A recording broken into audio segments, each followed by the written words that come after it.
Osaatko solmia kengännauhat oikein? Niin minäkin luulin ennen. Näin vaan. Kiinni ja lenki. Väärin. Juoksukenkä pitää laittaa kiinni niin, että jalka on kunnolla kengässä ja kenkä seuraa jalkaa. Ensin laitetaan tästä läpi. Naru näin. Ja toiselta puolelta sitten samalla tavalla.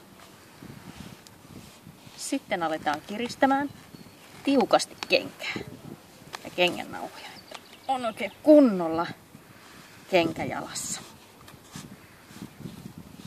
Lopuksi laitetaan narut ristiin.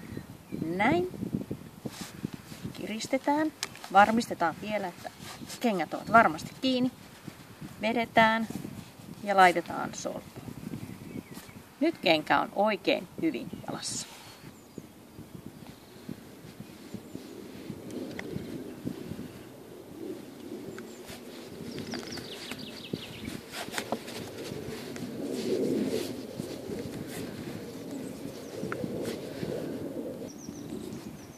Tadaa! Ja sitten vaan lenkille.